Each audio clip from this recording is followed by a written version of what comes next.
పిల్లల ఆరోగ్యం కోసం వాస్తు టిప్స్. మీ ఇంట్లో చేయాల్సిన ముఖ్య మార్పులు ఇవే. పిల్లల పుట్టుక దంపతులకు, వారి కుటుంబానికి పండుగ లాంటిది. ఆ ప్రత్యేక క్షణాన్ని ఎంతగానో ఆస్వాదిస్తారు. పసి పిల్లలు ఉండే ఇల్లు కరకడలాడుతుంది.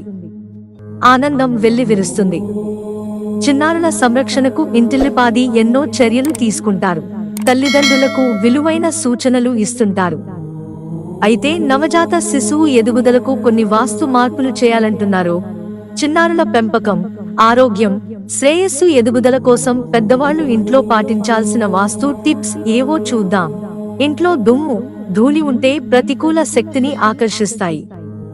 ఇవి పిల్లల అనారోగ్యానికి కారణమవుతాయి. అందుకే ఇంటి పరిసరాలను ఎల్లప్పుడూ పరిశుభ్రంగా ఉంచుకోవాలి. ఇది సానుకూలతను పెంచుతుంది.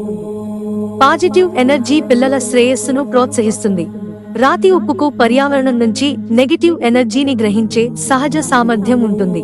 అందుకే రాతి ఉప్పును ఒక గాజు గిన్నెలో పెట్టి గదిలో ఒక మూలలో ఉంచాలి. 10 నుంచి 12 గంటల తర్వాత దాన్ని తీసివేయాలి. ఇలా ప్రతిరోజు చేస్తే నవజాత శిశువులకు దిష్టి తగలదు. వాస్తు ప్రకారం నవజాత శిశువుల పడకగది ఈశాన్య దిశలో ఉండాలి. అది కుదరకపోతే ఉత్తర, తూర్పు దిశలను కూడా పరిగణనలోకి తీసుకోవచ్చు. ఈ దిశలు పిల్లల పెరుగుదల, అభివృద్ధికి దోహదపడతాయి. చిన్నారుల పడకగదిలోకి గాలి, వెలుతురు బాగా ప్రసరించేలా ఉండాలి.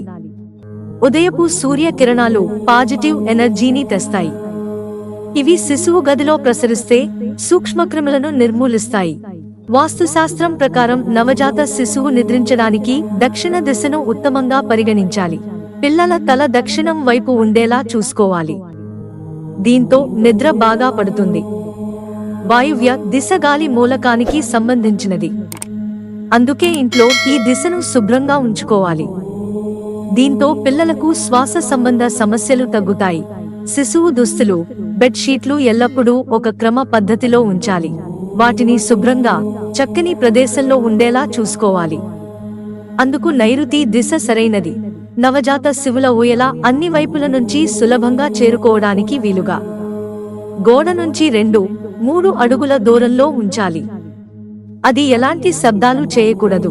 నవజాత శిశువును నిద్రపుచ్చే మంచానికి ఎదురుగా అద్దం ఉంచకూడదని వాస్తు చెబుతోంది. అద్దాన్ని పిల్లలకు ఎదురుగా పెడితే దురదృష్టం వెంటాడుతుంది. శిశువుకు పీడకలలు రావచ్చు. చిన్నారుల గది ఆహ్లాదకరంగా ఉండాలి. అందుకు తగ్గట్టు శాంతి, ఆధ్యాత్మికత, స్ఫూర్తిదాయకంగా ఉండే ఫోటో ఫ్రేమ్స్, పూల మొక్కలు ఏర్పాటు చేసుకోవాలి. పొద్దు తిరుగుడు పూలు పిట్యూటరీ గ్రంథిని యాక్టివేట్ చేస్తాయి. ఇలాంటివి ఇంట్లో ఉండే మానసికంగా డెవలప్మెంట్ ఉంటుంది. శిశువులను ఉంచే గది రంగులు మృదువుగా, కాంతి, శక్తివంతంగా ఉండాలి. ముదురు రంగు పెయింట్స్ కాకుండా లైట్ కలర్స్ ఎంపిక చేసుకోవాలి. పిల్లలు ఆడుకునే బొమ్మలు సైతం లేత, ప్రకాశవంతమైన రంగుల్లో ఉంటే మంచిది. అంటే గులాబీ, తెలుపు, స్కై బ్లూ కలర్స్ మంచివి. మిత్రులారా, ఛానల్ సబ్స్క్రైబ్ చేసుకోవడం మర్చిపోకండి. ధన్యవాదాలు.